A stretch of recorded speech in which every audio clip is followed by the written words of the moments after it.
Why do termites have kings but bees don't?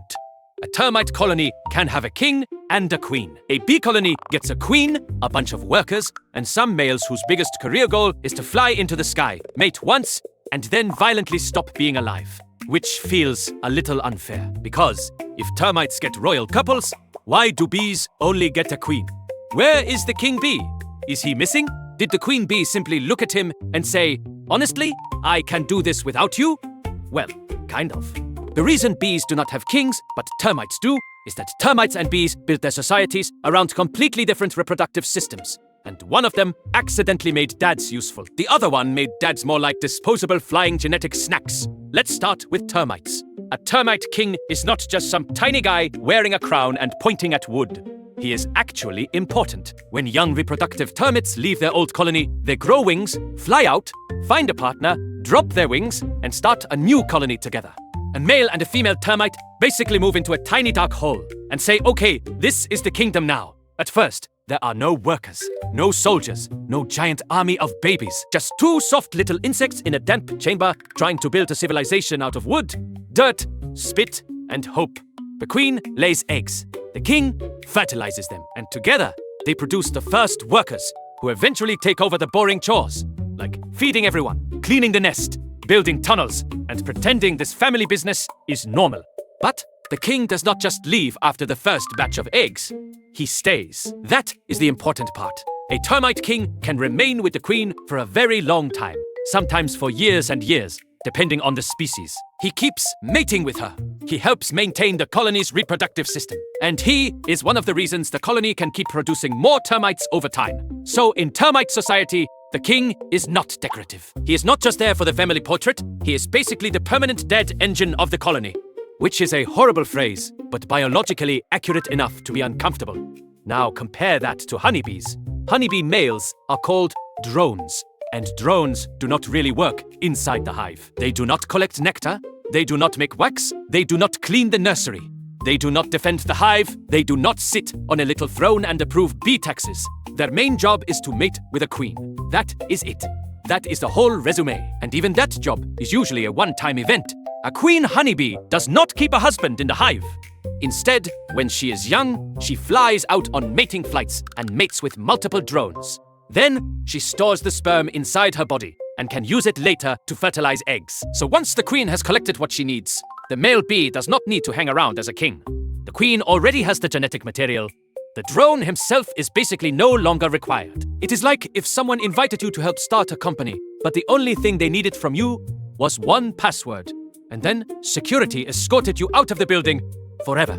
But it gets weirder, because bee genetics are strange. In honeybees, fertilized eggs usually become females. Those females can become workers or queens, depending on how they are raised. Unfertilized eggs become males. So a male honeybee does not have a father.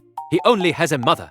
He comes from an egg that did not receive sperm, which means a drone can have daughters, but he does not really father sons in the normal way.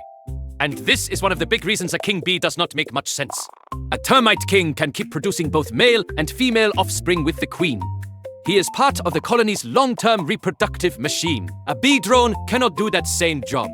He cannot sit beside the queen and produce the whole royal family forever. He is more like a flying delivery system for one half of the genetics needed to make female bees.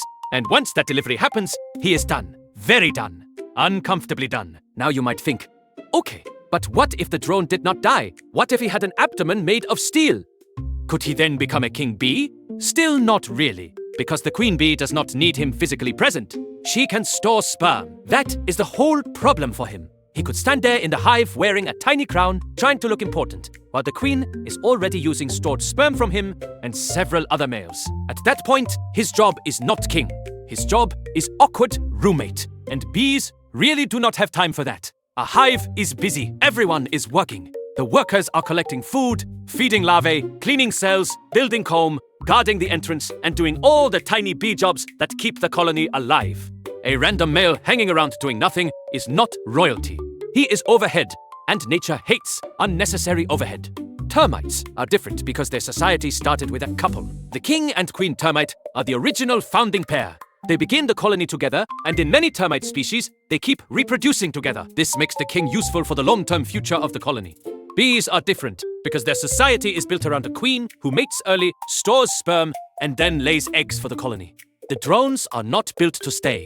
They are built to launch, which sounds heroic until you remember what happens after launch. There is also a deeper evolutionary difference. Termites are not close relatives of bees. They are actually closer to cockroaches, which feels rude to say, but termites are basically social cockroach cousins that got really into architecture.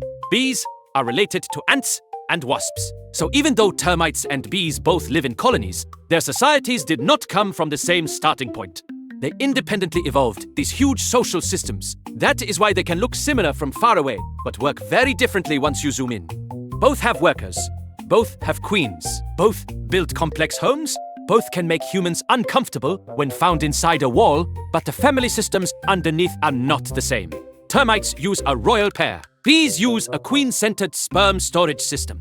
And that difference changes everything. For termites, keeping the king around makes sense because he is still reproductively useful.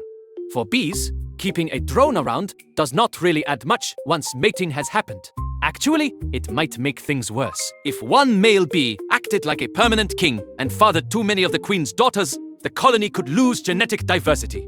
And genetic diversity is important. It helps a hive deal with disease, environmental changes, and all the tiny disasters that come with being a soft insect full of sugar, in a world full of things that want sugar. That is why honeybee queens often mate with multiple drones. The more genetic variety in the worker population, the better the colony may be at handling different jobs and surviving different threats. So a single king bee would not just be unnecessary. He might be bad for the hive. Imagine a whole workplace where everyone is too genetically similar, and then one weird disease shows up and says, "Nice, a buffet." Not ideal. Termites can also have complicated colony genetics, and different termite species do things in different ways. Some colonies can replace kings or queens. Some can have extra reproductives. Some termite family trees are so messy they look like someone spilled spaghetti on a biology textbook. But the basic idea is still this. In termites, a king can be a long-term reproductive partner. In honeybees, a drone is usually a short-term reproductive contributor. One system has a royal husband, the other has a tragic flying coupon. And this is why the word king works for termites but feels wrong for bees. A termite king actually rules in the only way insects care about. Not by making laws, not by giving speeches, not by wearing a tiny golden crown and yelling at workers to bring him more damp wood. He rules because he reproduces. He is part of the colony's reproductive center. The bee drone, on the other hand, does not control the hive. He does not raise the young. He does not stay beside the queen. He does not keep fertilizing eggs every day. And after mating, he usually does not keep existing, which makes it hard to build a monarchy around him. So when people ask, why are there queen bees but no king bees? The answer is not because bees forgot to make one. It is because a king bee would be biologically pointless. The queen already has stored sperm. The workers run the hive. The drones exist mostly to mate with queens from other colonies. And the whole system works without a permanent male ruler. Termites, though, went down a different path. Their king sticks around. Their queen keeps laying. Their workers support the colony. Their soldiers defend it. And somewhere in a dark little chamber, the royal couple keeps the whole weird wooden empire going. So termites have kings because their colonies are built around a lasting reproductive pair. Bees do not have kings because their males are temporary, genetically strange, and mostly useful for one very dramatic moment. A termite king is a husband. A bee drone is a biological firework. Both are weird. Only one gets to keep the crown.